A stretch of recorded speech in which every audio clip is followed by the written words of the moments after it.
Olá, seja muito bem-vinda, muito bem-vindo ao podcast Digitalize, esse canal de acesso a muito conhecimento com a autoridade daqueles que já realizaram, já promoveram a transformação digital, já vem dentro desse contexto e que, de fato, você tem um parâmetro para se segurar. Porque o que tem de coach aí, disperso aí no cenário, não está escrito no gibi. Então aqui a gente traz executivos de verdade que já tem muito a nos contar. E hoje eu vou conversar com um amigo que é um camaleão. O cara é um exemplo de profissional de executivo. Hoje, country manager de empresa, já foi também de outras tantas empresas. Trabalhou também em muitas tradicionais, mais convencionais. E que, enfim, não tem quem não o conheça, pelo menos de relance em algum momento. Você, Daniel, assim, mesmo sendo nativa digital, sendo de outro contexto, você já está imerso nesse cenário, principalmente na rede social das empresas, que é o LinkedIn, né? Então, obrigado aí pela sua presença e para começar, se apresenta aí para quem sabe alguém não te conhece, né? Não, sempre tem, né? Bastante gente, né? A gente está aí trabalhando há muito tempo no mercado, a gente acaba cruzando com muita gente, né? Bom, primeiro que tudo, Victor, obrigado a você, a Digitalize, pelo convite, estar aqui participando do podcast. Agora, contando um pouquinho aqui do Daniel, para quem não me conhece ainda, Country Manager hoje da Pay Retailers. A Pay Retailers é uma das maiores empresas de meios de pagamento para a América Latina.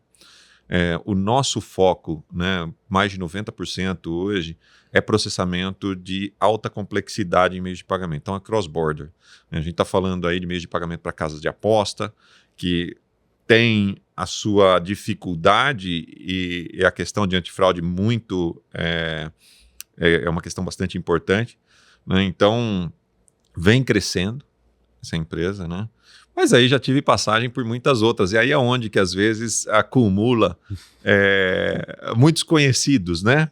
Que cruzaram aí o meu caminho nessa jornada, né? Então, já passei aí pela Concentrix, onde eu fui Country Manager, na Sykes, que hoje é Foundever, também fui Country Manager lá, e pela CSU Digital, que eu fui diretor executivo comercial por quase 5 anos, né? Uma empresa que está na Bolsa de Valores aí. Então, quer dizer, como você disse, né? Eu passei aí por várias experiências diferentes, da empresa enorme de 10 mil funcionários, né, a empresas menores, muito rentáveis, né? E hoje estamos aí construindo uma jornada bem bacana com a Pay Retailers na parte de meios de pagamento cross-border. Parabéns, porque assim, você soube, inclusive, se reinventar nesse meio do caminho, porque a gente sabe, assim, hoje em dia, para alguém contratar um call center, ele contrata tampando o nariz. Porque ninguém quer, de fato, um call center mais, né? E isso, assim, por um lado é positivo para as empresas terem um atendimento mais eficaz, com dados, porque o call center, às vezes, ele não levantava tantas informações assim do cliente para melhorar o próprio produto, estava muito concentrado num call center ali de venda ou de resgate de uma dívida não paga, ou muitas vezes ali tentando resolver alguma dor e não trazer inputs de dados, mas por outro lado, assim, é um mercado que emprega ainda muita gente, é um dos que mais empregam gente. E aí a gente tem a tarefa também como brasileiros ali de ver assim, como é que a gente vai ajudar todo um processo de reentrada de muitos jovens e tal, enfim. Mas esse é um outro papo, não é desse podcast. Esse podcast não é de call center. Esse podcast, no máximo, é de CX. A gente já tratou bastante de CX aqui. Mas é principalmente, Daniel, a gente tratar desse novo cenário que vai ser muito positivo para o Brasil, que a partir da regulamentação das bets, a gente pode ter um cenário que a gente vai ter agora os atores sérios aparecendo e as crianças indo embora, que são aquelas casas de aposta, aquelas bets que não são sérias, sofrendo. E vocês, como Pay Retail, vocês são um dos grandes líderes desse mercado. De transação, que não é fácil. Você pegar uma transação aqui no Brasil e você fazer esse cross-border justamente para outros países. Agora, num cenário onde a gente vai ter o CNPJ dessas empresas aqui, você acredita que muda esse cross-border ou não? Vamos começar por aí, para a gente ir tecendo essa questão desse mercado do entretenimento. Então a gente não está falando só de aposta ali, de jogo, mas de um monte de outras coisas, uma cadeia inteira, com essa grau de responsabilidade aí que todo mundo precisa ter. Assim, com o CNPJ aqui, muda esse cross-border? Essa é uma excelente pergunta, né? O que a gente tem visto? Ele, obviamente, ele muda porque aquelas transações internacionais elas passam a ser locais, né? Só que também gera uma certa segurança para as empresas, porque a partir do momento que ela é regulada, então você tem um negócio que ele é regularizado, você vai pagar seus impostos, e a opinião pública começa a ter uma aceitação também maior, né? E não só isso. O que vem por aí? Porque enquanto não é regulado, muitas empresas estão testando o mercado, porque o cross-border ele funciona para isso. Né? O cross-border, por exemplo, você tem uma empresa de software, não vou nem utilizar o conceito de casa de aposta, vamos utilizar a empresa de software. Você quer vender uma licença no Chile. Você não vai abrir um escritório lá no Chile para começar a vender.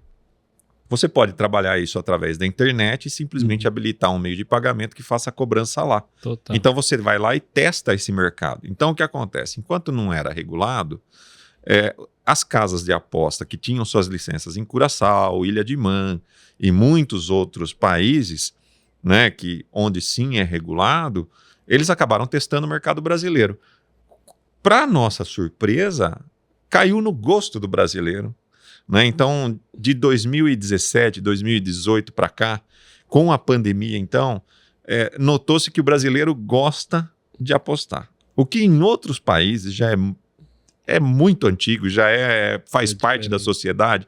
Se você vai para a Inglaterra, né, é comum. As pessoas apostam em tudo. Apostam na eleição, quem vai ganhar. Tem casa de aposta física, tem casa de aposta online, tem casa de uma série de jeitos. Mas aqui no Brasil, caiu no gosto. Principalmente a questão de aposta esportiva. E está ligado ao quê? Ao esporte. Quando você olha o seu time de futebol, quantas e quantas vezes o pessoal não fazia uma aposta informal? Para falar assim, eu aposto R$50, eu aposto uma caixa de cerveja, eu aposto isso. A caixa de cerveja, no troco, etc. Então aí o que aconteceu? O que a gente vê? Vem crescendo muito esse mercado. Muitas empresas testaram, gostaram do Brasil, viu? Tem potencial. É um país enorme. Um país enorme. E aí o que acontece? E olha só que coisa interessante. Hoje somente 8% da população, 8%, aposta. Uma vez ao ano. Imagina quanto tem para crescer. E a gente está falando 8% da população adulta. Não estamos considerando toda a população. Da população adulta. Então você imagina o tamanho desse mercado. E a gente está falando hoje, estimativas, que hoje é um mercado de 150 bi. 150 bilhões. É um Carrefour. Um Carrefour. E detalhe, Daniel, a gente fala aposta, eu vou fazer um paralelo com o que eu vivi. Porque tem muito a ver com a cultura do Brasil. Então, se vier um gringo aqui no Brasil e não tiver esse néctar brasileiro aí, é difícil entender. Mas eu trabalhei um bom tempo lá no iFood e tal, vendi minha participação lá. O Brasil já tinha uma cultura de delivery de pizza e esfirra. Já pedia final de semana.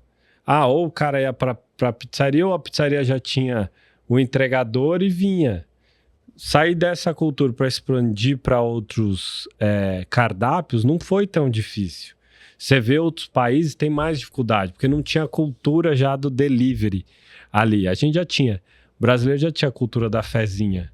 Então, no Rio de Janeiro e um monte de lugar, até a própria loteria da Caixa Econômica Federal e tal. E a gente tem que pensar o raciocínio que é o seguinte: esse mercado tem como colocar o esporte brasileiro em patamares nunca antes vistos. Exato. Então, assim, tem uma possibilidade de ser uma mola propulsora mesmo, porque na prática, assim, são coisas completamente diferentes, né? Mas a loteria da Caixa já ajudava uma parte. de maneira muito irrisória ainda. Mas quando você olha para o mercado privado e não esse público, pô, o potencial é gigantesco. Ele é gigantesco. Então, e a regulação, ele vai ter essa questão do cross-border que foi utilizado para teste, que vai agora se transformar, que vai ser...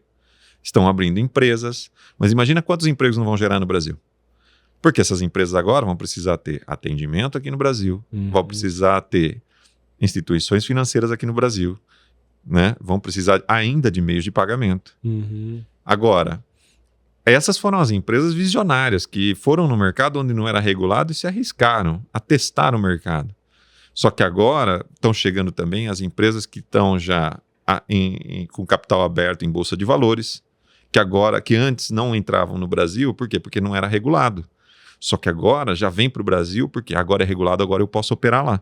Que não são os early adopters, né? São as empresas que já gostam de ir para um mercado onde já está mais madura a relação, principalmente governamental, com reguladores.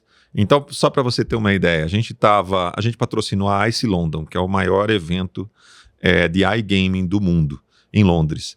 Né? E a gente estava com um stand lá e 2 clientes que são clientes nossos em outros países, não atuavam no Brasil. A primeira coisa que eles queriam saber da gente, quando vai estar regulado o mercado no Brasil para a gente poder começar a operar lá. E a gente está falando das maiores casas de apostas do mundo, que operam na Europa, que operam na África, e que não operam no Brasil ainda por não ser um ambiente regulado. Então, o que acontece? Vai existir uma troca de funcionalidade. Então, hoje, talvez a gente opere muito no cross-border, principalmente nesse segmento, mas esse segmento vai ser mais uma operação local. E aí é onde gera, para a sociedade, é excelente. Por que é excelente? Porque isso gera imposto gera para a educação, gera para uma série de áreas que o Brasil precisa muito e evoluir. A gente não está falando de poucos valores. Dá uma olhadinha nos patrocínios dos times. Quantos times do Campeonato Brasileiro têm uma casa de apostas na camisa? Todos. Exceto o Palmeiras. Pode, vai abrir agora, né? Parece que agora a presidente do Palmeiras, ela abriu porque não vai dar para aguentar, porque o patrocínio, quando você está falando do movimento de dinheiro, o volume é muito grande. Se para o clube, jogador, a gente, em vez de perder jogador lá para a Espanha, outros países... Mantém aqui no Brasil. É claro. É o que está acontecendo. O que está lá fora agora está vindo acontecendo para o Brasil. Eu acho que tudo isso é muito bom, não somente para a sociedade, mas também para o esporte. Né? Porque vem trazendo agora aquela possibilidade de reter os talentos. Para que exportar talento? Se dá para segurar ele aqui. E deixa de ser um privilégio de alguns, né? Não preciso ir pro Jockey Club aqui no Morumbi para apostar em cavalo. Como é que pode ir lá, não pode cá, um pode ali... Não faz sentido, né? Não, e democratizou, né? Hoje em dia, por exemplo, esses dias aqui, fiz uma aposta de R$10, R$30. Então, o que acontece? Né? Ele democratiza o entretenimento. Porque aposta é entretenimento, nada mais do que isso, né? E essa é uma parte importante, você mencionou a parte de responsabilidade, que a gente tem sempre que olhar com muito cuidado. Por quê? Quem não viu a reportagem que saiu no Jornal Nacional com o jogo do Tigrinho, onde influenciadores estavam indicando que apostas esportivas eram um investimento. Não é um investimento. Não é um investimento. É puramente entretenimento. Então a pessoa tem que estar consciente que ela vai usar uma parte da sua renda, do mesmo jeito que você vai, assiste um Netflix, assiste a série que você mais gosta, você paga por mês ali um pouquinho. Eu fui no cinema. Você foi no cinema, você se entreteu ali. A mesma coisa é a aposta. É mais divertido você assistir um jogo de futebol se tem R$30 apostado no seu time? Mas é muito mais divertido. Porque os grupos de WhatsApp, né? Eles estão lá, tal, não sei o quê, ganhei, hoje eu perdi. Então, ele coloca um a mais na brincadeira, mas é nada mais um entretenimento para a pessoa se divertir. Né? Então, eu acho que assim, tem que ter esse cuidado, né? Essa responsabilidade, principalmente dos influenciadores, porque eles puxam muita gente. E o Brasil já é conhecido por não ter educação financeira. Né? Isso aconteceu lá quando a Bolsa estava captando mais investidores, né? Onde alguns influenciadores não demonstravam o risco que é investir em ações. né? Isso foi mudando, porque obviamente os reguladores ficaram olhando para isso. E vai acontecer também nesse caso aqui, porque a própria sociedade vai policiar, digamos assim, influenciadores que não estejam, né, demonstrando exatamente aquilo que realmente é uma aposta esportiva. Que é o quê? Entretenimento. A gente está num momento histórico de inflexão de várias coisas, né? De criação de novos mercados que daqui 15 anos a gente vai olhar para trás e falar, meu, que negócio velho. Como é que os caras, penaram para passar um negócio desse? Acontece que toda essa questão envolvendo a regulação, que vai estar na regulação, né? Porque, de fato, assim, quando você não tem, de fato, algum parâmetro ali, você inaugurou um novo mercado, né? Pô, você precisa ter algum parâmetro balizador até para você tirar players que possam, enfim, fazer alguma coisa errada até para a própria concorrência, para os consumidores. É assim toda a vida. Então não é... A gente fala assim, não vai ter regulação. É uma visão meio que até infantil. Porque precisa ter algum parâmetro, até para saber quem que é sério nesse jogo. E esses momentos de inflexão que a gente está vivendo, eu comparo. Se a gente voltar lá para meados de 2012, lá pelas tantas, o WhatsApp lançou a funcionalidade de ligar por voz no app. Hoje, todo mundo usa. Foi uma chadeira das telefônicas, assim, Vivo, Claro. Que acabou com os planos, né? Pô, eu tô pagando um monte de imposto aqui para fazer ligação, o cara vai lá e faz uma ligação dentro do app. Aí o WhatsApp, não é... Veja, não é uma ligação, não é o serviço móvel pessoal, não é SMP, é outra coisa e tal. Hoje já tá todo mundo ligando. Não, e acabou o telefone fixo, né? Quem mais tem? Você tem telefone fixo em casa? Ou o Tupi, que era o orelhão. Famoso não tem orelhão. mais. Acabou. O pessoal recorreu à internet.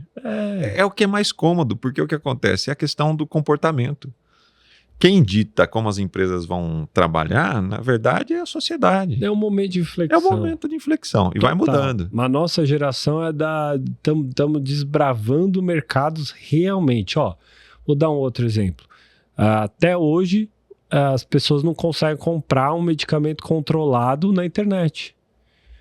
Já tem solução tecnológica para receita médica digital, tem até prontuário eletrônico, você já consegue rastrear a receita médica, assim, desde o médico até o paciente, então você acaba com esse negócio de comprar receita médica na Sé, falso. Você tem como saber se o medicamento é falsificado ou não, você conecta essas pontas e não temos ainda de maneira perene um negócio desse. É uma inflexão. E vai ser testado. Por mais que existam os interesses, né? Porque a gente sabe que tudo não tem uma questão de interesse, né? De negociação, de classe, disso e daquilo. Mas vai ser testado. E as startups, elas estão aí para fazer isso, para testar o modelo, porque startup não tem muito o que perder, né? Ela vai testando e de repente caiu no gosto da população, pronto. Aí, mais bem, o governo acaba tendo que se adaptar, que foi o caso, por exemplo, do delivery. Né? A gente vê agora várias discussões. Mas quem que foi que tirou realmente? Né? A gente vê lá atrás, não tem como a gente não falar que o Uber puxou muita coisa.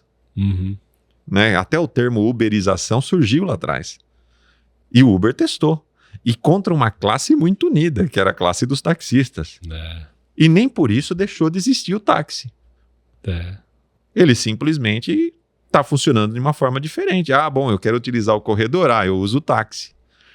Eu quero ter um serviço que eu posso controlar no app, etc. e tal, eu uso o Uber, ou eu uso o 99, ou eu uso qualquer aplicativo de mobilidade. Mas isso trouxe... E aí é onde que empresas como Uber, iFood vão testando, e agora estão as novas ondas, né? Que agora foram as casas de apostas, que é essa onda. E a gente até falava sobre isso outro dia, né? Qual será a próxima onda?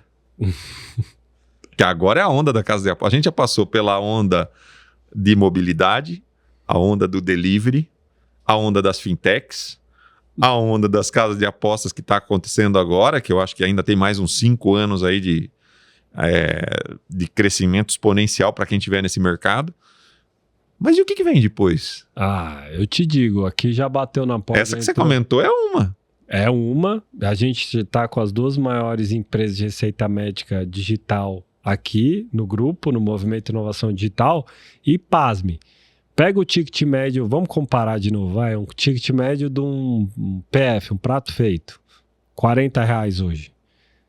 Sabe qual que é o ticket médio do medicamento controlado? Vai de 0 a 10 mil, 100 mil, não tem tanto negócio desse. Não tem nem a média desse, porque os medicamentos são muito caros. Então, assim, você imagina a quantidade de pacientes crônicos que não podem ter acesso. Mas eu te digo da onda, tá? Aqui entrou no grupo o pessoal de energia solar, que basicamente está fazendo o seguinte, está pegando uma região distante, no Brasil, interior do Brasil, pega uma fazenda, coloca painel solar lá, vende assinatura para um usuário em São Paulo, Minas e tal, grandes centros urbanos, a pessoa paga X reais por mês e recebe lá 2x. Vou utilizar termos aleatórios, mas ele recebe mais do que ele paga, mas ele recebe em créditos para abater da conta de luz. É uma inflexão, porque na verdade a produtora e distribuidora de energia ainda está na hidrelétrica, outra coisa, e é tudo situação velha com roupa nova. Então, por exemplo, lá atrás, quando a gente quando era para comprar alguma coisa na internet, muitos desses sites ou até plataformas já, você tinha que fazer DocTed. Você não tinha a figura do subcredenciador. Você tinha credenciador, a maquininha de cartão de crédito. Você tinha as bandeiras e o banco. Mas o sub, que é esse digital aqui, que começou a pegar um monte de cliente bem mais do que a maquininha e bem mais do que o banco, que eram estruturas físicas. Então, essa vertical aqui do subcredenciador, ela se conectou rapidamente com o do varejo e foi crescendo, virou uma bola de neve. Então veio subcredenciador, sociedade de crédito, peer-to-peer lending, agora a terceira fase do Open Finance. Então assim, a gente nessa toada, nessa era, a gente vê muitas situações que a gente já viveu tipo uns 5 anos atrás, mas tudo com uma roupagem. Você muda um pouquinho a roupa, a situação é diferente, o contexto é diferente, mas a mesma dinâmica acontece. Então você tem indústrias tradicionais de um lado, indústrias novas do outro, aí você tem inauguração de um novo mercado, aí você tem um entendimento da população em geral dizendo, eu quero. É sempre assim, sabe o que repete, Daniel? É incrível. Mas repete. Mas você vê, é que nem você falou, surgiram bancos, hoje tem bancos que já, que entrou com matemática, mas hoje já é bancão. Por causa do tamanho, já é bancão. Tá quase o tamanho do Itaú, é bancão. Exatamente. Então, e qual que era a temática? Simplesmente deu um tapa num produto já bastante utilizado. Pois é. E eu vou dizer uma situação que eu vivi recentemente, que é um pouco desse cenário que a gente vive. Tipo, lá pelas tantas, o ano passado, eu tive uma reunião com uma diretora de uma seguradora muito grande. Aí eu coloquei a seguinte pergunta para ela, qual é o seguro que você mais vende? Aí ela falou assim, seguro de carro. Eu falei, tá bom. Então assim, se 2 pessoas forem gêmeas, elas moram na mesma casa, elas ganharam do papaizinho, porque eles são 2 playboys, digamos assim. Ganharam o mesmo carro, mesmo modelo, mesma cor, mesmo tudo. Eles estudam na mesma faculdade. Eles pagam o mesmo seguro desse veículo? Resposta, sim. Eu falei para ela, não, tá errado. E se um deles tá andando acima da velocidade média da pista e o outro não? Aí ela falou, mas como é que eu vou saber? Você não usa o Waze? Não tem no Google Maps, não? Então você já tem, agora você pega numa seguradora grandona assim, você fala para ela assim, então, seguinte, vocês todos que estão precificando aí, então vai mudar, a gente vai colocar uma coisinha nova, mas é difícil. Então é esses momentos que a gente vê, por exemplo, você tem um momento de impacto, apostas. plau, e Todo mundo critica, todo mundo questiona, todo mundo quer saber. Critica, questiona. Aí quando você vai vendo, aí você vai ver as oportunidades, assim, oportunidade para o esporte brasileiro crescer, oportunidade de geração de emprego, de renda. Movimentou a economia. Vai proibir? O cidadão lá que tem a caneta na mão não consegue nem proibir o próprio filho de fazer as coisas, vai proibir um cenário desse acontecer. Você fala assim, não, ó, filho, você não vai ver o celular, vai ver o do amiguinho. Entendeu? Vai ver do amiguinho. Você tem até um teto ali que você consegue ali, a criança ali, assim, ó, não vai ver, que nem os meus filhos, tá? Então, pô, um 7, outro 3, não vai ter celular até 12 anos de idade. Não. Mas depois disso, cara, como assim? Não é melhor você regular? Falar, ó, vamos chegar num combinado aqui, tá? Ó, assim, assim, assim, assim, assim, assado. Bem mais saudável, é mais inteligente, é um processo de educação, é um processo do mercado se equacionar, né? E eu acho que isso tá caminhando até o momento bem no Brasil. Vamos ver como se comporta daqui para frente, porque daí você tem um âmbito federal, aí depois você vai ter estado, município, aí não sabe como é que vai ficar essa história tributária. A gente ainda tem muita coisa que precisa ser definida, né? Tem as portarias ainda, não foram todas criadas, né? A gente tem 5 portarias criadas, no total são 12, então quer dizer, estão faltando 7 ainda. A ideia é que isso esteja tudo pronto aí no máximo até outubro, mas você imagina, tendo a primeira casa de aposta regulada aqui no Brasil, ainda depois tem mais 6 meses de adaptação à lei. Quer dizer, a coisa vai estar realmente redonda por aí de março, abril do ano que vem. Sendo que pode mudar na reforma tributária. Que pode mudar ainda na reforma tributária. E aí tem a questão, né? A briga tributária entre os municípios. Quem oferece melhores condições, e não é só a questão do tributo, mas qual que está preparado melhor de ponto de vista de tecnologia, porque imagina, se for emitir nota fiscal para tudo isso. Nossa, aí não tem como. Para R$10, R$20, R$30. Porque é um volume gigantesco. Toda a cidade está preparada para aguentar um volume de emissão de nota fiscal desse? Está automatizado para isso? Todo mundo quer ter uma bet na sua cidade para poder capitalizar em cima disso, né? Com a questão de tributação. Mas e o que a bet leva nisso? O que a casa de aposta leva nisso? Porque é complexo. É um volume muito grande, que nem toda cidade está preparada para isso. Não, você tocou num tema importantíssimo, que é assim, até as prefeituras e o poder público vai ter que se adaptar tecnologicamente para isso, né? Enfim, porque é um mercado, obviamente, de escala. Muito embora hoje você tem várias bets que usam estruturas white label, não é nenhuma estrutura tecnológica proprietária dele ali, mas ele usa com a facilidade de criar esses frames de bet, ele bota lá, aí embeda lá um monitoramento dos jogos, coloca pay retails ali para transacionar, aí, se o cara é bom de marketing, tome. Vai embora. Vai embora. Porque hoje em dia você atinge a massa de maneiras diferentes, né? Seja através do patrocínio de um time de futebol ou de qualquer outro esporte, mas e as mídias sociais? Que aí volta lá nos influenciadores, né? Que tem muito peso hoje. Total. Eu vejo o trabalho que é feito por influenciador, eles movem montanhas. A gente agora teve o B-Sigma, né? Que a gente também estava patrocinando aqui em São Paulo, lá no Transamérica. E chegou um influenciador que tinha 1,5 milhões de seguidores.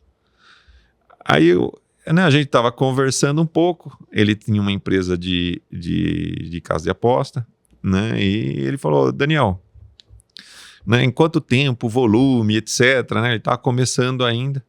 Eu falei, olha, tudo depende, né? Quantos seguidores você tem? Né? Ele falou, eu tenho 1,5 milhão. Mas eu falei, mas é ativo? Porque assim, tem aquele seguidor que é meio fake, né? Que compra lá, aumenta o número de seguidor, mas ninguém interage com ele.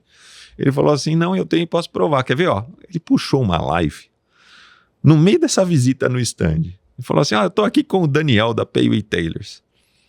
Chuta quantas pessoas entraram ao vivo para escutar ele falar em 10 minutos. Quantos? 2.000. 2.000. Sem programação, sem nada. Ao vivo. 4 horas da tarde. 4 horas da tarde. Muita gente trabalhando. 2.000. É impressionante, né? É impressionante o impacto que tem o influenciador, né? Antes a gente recorria muito, né, à televisão aberta, que era o principal meio de comunicação com a população. Mas hoje, as mídias sociais democratizaram a propaganda, a mídia, de uma tal maneira que vai ter muita casa de aposta regional, do mesmo jeito que tem aplicativos regionais de entrega. Tudo bem, o mais conhecido é o iFood? Vai ter também o mais conhecido em casa de aposta? Com certeza vai. Mas que tantas outras regionais não existirão?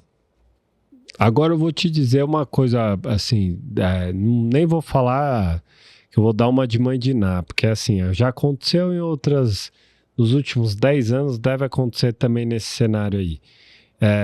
Ele nasce como algo relacionado lá a apostas esportivas, só que a gente começa a achar outros nichos para encaixar a mesma forma. Aconteceu isso, assim, depois veio do sub, aí, não, precisamos de uma sociedade de crédito que não é diferente do banco, tem um negócio mais assim e tal, e vai surgindo, vai ramificando de uma tal maneira. Você fala, pô, aquilo ali era só o início. O negócio cascateou para outros tantos negócios que a gente nem imagina. Sei lá, o pessoal colocar em jogo de videogame, alguma coisa que a gente nem colocou aqui, que vai surgir com certeza, dentro da mesma estrutura, né? Que a gente já viu acontecer isso para marketplace. Então, por exemplo, você citou a Uber. A Uber é um marketplace. Motorista, consumidor. Beleza. Que é a mesma matriz, por exemplo, de uma Amazon. Vendedor, consumidor. É um marketplace. Só que nichos diferentes. A mesma coisa que eu citei de fintech e a de health tech está acontecendo agora, esse cenário também. Então, uma coisa vai puxando outras ramificações. Então, assim, uma vez bem tratado disso, regulado, separando quem não quer trabalhar de maneira séria, com ética, do quem quer, putz, a gente nem consegue imaginar a quantidade de novos outros tipos de vai negócio. Vai surgir muita coisa. Cada vez que a gente vê uma onda ou um ponto de inflexão, que nem tu chama, né? Eu acho que vai trazendo uma série de outras oportunidades. Toda vez que tem essa quebra da rotina e surge algo novo, é onde está a oportunidade de negócio. E aí é o momento de entrar, né? Porque quem chegar no final da festa... Já não tá, putz, cara. Não, você tem toda a razão. Eu vou dar um outro exemplo de um negócio que a gente viu surgir na nossa cara, lá no Mid. O Diego Zodan, quando ele saiu como Country Manager do Facebook e criou a Facilia é um esqueletão bem parecido com o que tem lá na China de social commerce. Então, e hoje no Brasil... eu só vejo eles assim, operando com quantidade e volume deles mesmo. Que basicamente você vai vender um item do varejo que no supermercado custa R$7, lá custa R$2. Qual a mágica? Tá subsidiando. Tirando a parte de subsídio, que nem sempre subsidiado, nessa proporção mesmo, ele tá comprando direto da indústria, em alguns casos. Beleza, mas como? Em escala enorme. Como é que ele consegue comprar em escala? Sem ter o dinheiro no bolso dele para pagar.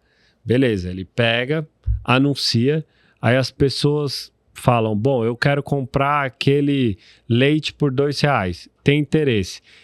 Só que para ele conseguir comprar por R$2, tem que atingir um número X de quantidade de interessados em compra. Então, por exemplo, que fosse 100 mil interessados. Aí ele pega e ele começa a compartilhar no WhatsApp. Vai, bota lá, bum, fechou 100 mil, pronto. Todo mundo pega a promoção. Todo mundo pega. Pega o desconto. E aí você imagina, aí sai da indústria e vai direto para o consumidor final, sem passar por uma cadeia do varejo. Ó, quanto... E aí eu acho que está o maior desafio. Porque quando você fala do segmento de supermercados, de varejo, é um ambiente muito unido. Uhum. E quando entra uma Facili com uma força, né, porque a gente sabe dos investidores que estão por trás, né, dos fundos que estão por trás, é uma briga de cachorro grande, porque o que acontece? Tem muitos interesses envolvidos. O modelo tradicional que está sendo questionado. Como que é que agora a população tem acesso a isso? Porque isso tudo tem um impacto. Tudo tem um impacto, né? Porque vai mudar. Você não vê a briga agora da Shein e das varejistas? Tirando o aspecto do de minimis, mas vamos para a estrutura. A estrutura é a seguinte, ó. A brusinha da Shein é mais barata, mas muito mais barata. Você tem várias respostas para isso. Mas uma delas é que ela produz a própria brusinha. E ela é o marketplace. É uma evolução já do marketplace. Porque o marketplace, ele vai reunir atores diferentes ali.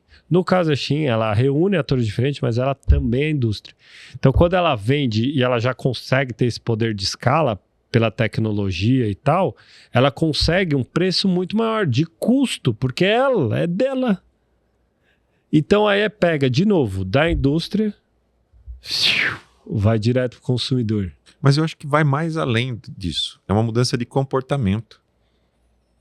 Porque hoje em dia o próprio varejo está sofrendo com isso, né? Quantas empresas a gente não vê em recuperação judicial hoje no varejo?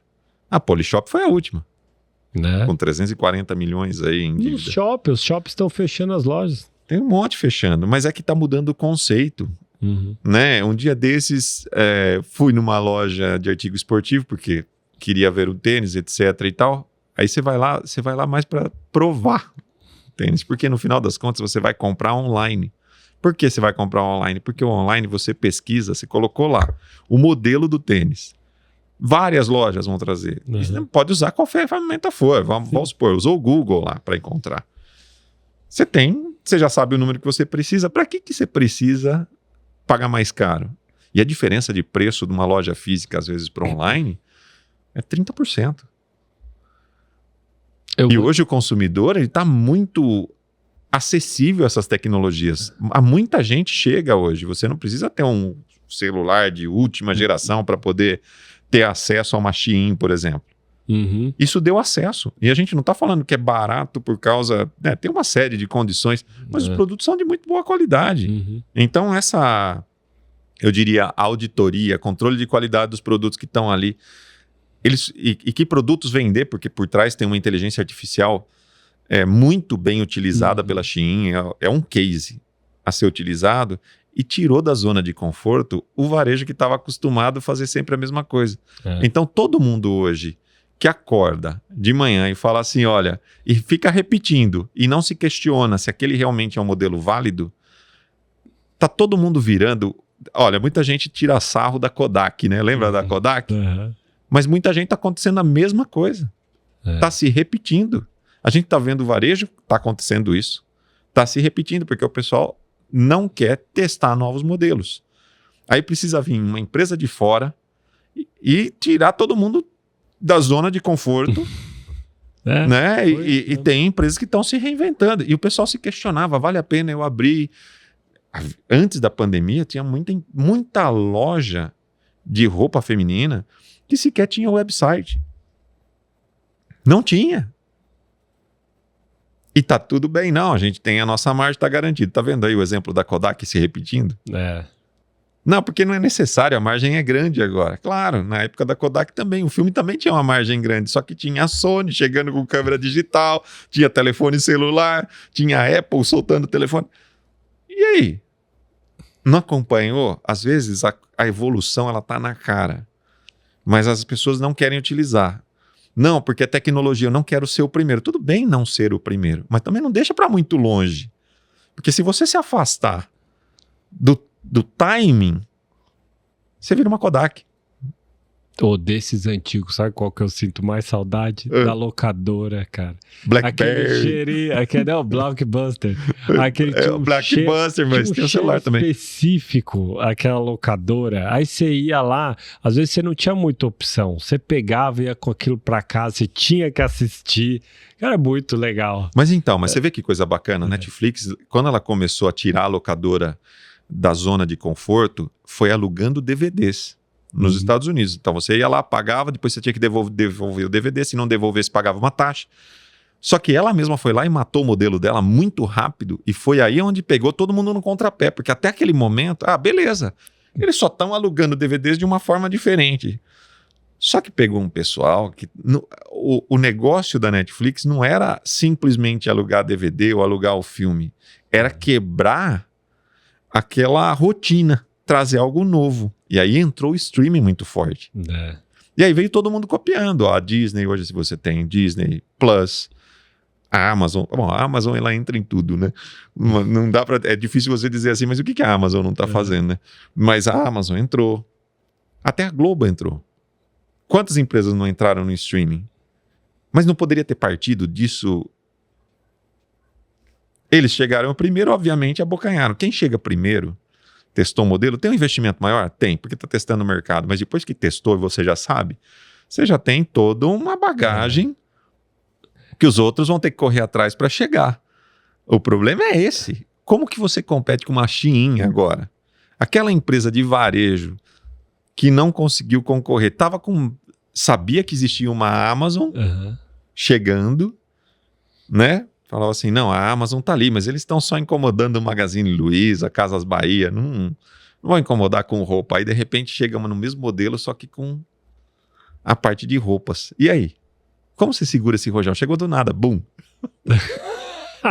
E aí, pra segurar essa bomba? Eu costumo dizer que, assim, no drive anterior, a equação era mais simples, né? Tipo, quanto mais eficiente, mais lucro. Hoje você tem o elemento de agilidade do lado esquerdo, que é eficiência mais agilidade, para igual ter mais lucro, e às vezes o lucro é depois de alguns anos, que muda completamente. Você vê assim, esse elemento de agilidade em quase tudo.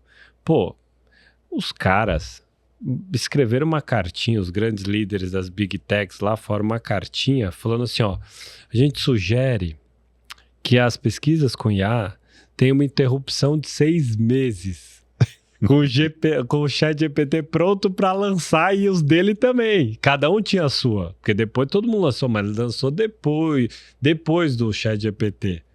Aí foi lá, o GPT saiu na frente, cresceu muito mais, aí os outros ficaram para trás, lançaram depois. Aí, putz, hoje em dia você vai falar assim, quem no Brasil tá usando mais o Gemini ou o Bart ou tá usando mais o ChatGPT? É o ChatGPT. Agilidade. Se o cara não conseguir lá, ir rapidinho lá, pode ser que ele não seja nem o melhor, tá?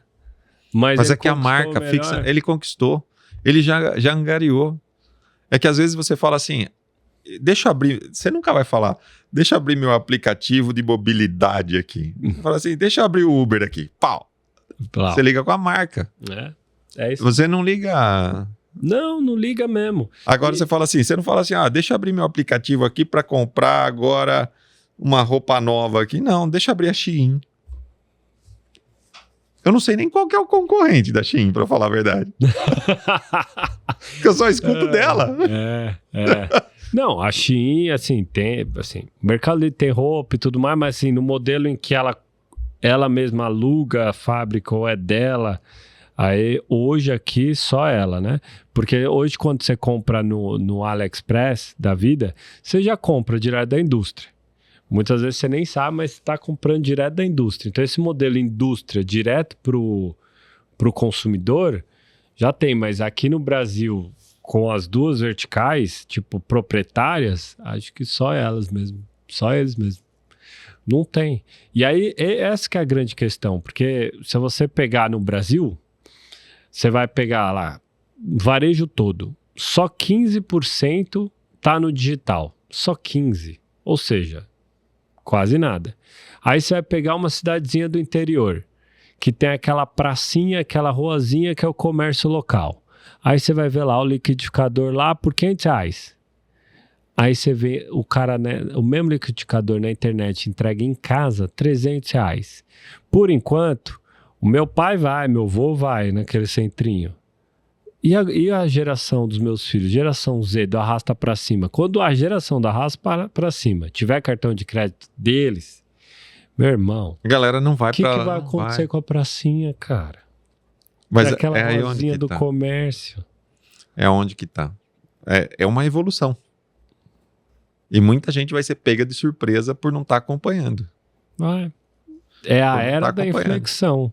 Depois, daqui uns 10 anos, vai estar mais ou menos equacionado. 15 anos, é mais equacionado e tal. Mas a gente está vivendo. E esse momento é o momento de mais oportunidade ou mais desgraça. Depende de onde você quer ficar. Você pode escolher. Sempre é uma escolha, né? Sempre é uma escolha. Sempre é uma escolha. Daniel, cara, obrigado aí pelo papo. Você vai vir mais vezes, com certeza absoluta. O espaço é teu, aliás. Se você quiser chamar os seus amigos, convida os seus convidados, faz o host aqui mesmo, porque aqui a gente já trabalha de maneira centralizada. Não sei se você quer deixar um recado para todo mundo aí. Bom, obrigado, Vitor, pelo convite mais uma vez, à Rede Digitalize, ao MID, né? Eu acho que é um grupo importante, focado. O MID, ele reúne um grande grupo de empresas que estão à frente na digitalização e que acaba questionando modelos tradicionais, né? Eu acho que fazer parte de um grupo como esse e participar de um podcast de alta relevância não tem preço. Né? Obrigado aí mais uma vez pelo convite. Se você que ficou até aqui, não deixe de se inscrever no canal, assistir os outros episódios, que também são verdadeiras aulas. E, obviamente, deixar aí a sua sugestão para os próximos vídeos, tá bom? Até o próximo episódio. Valeu! Valeu, gente. Obrigado.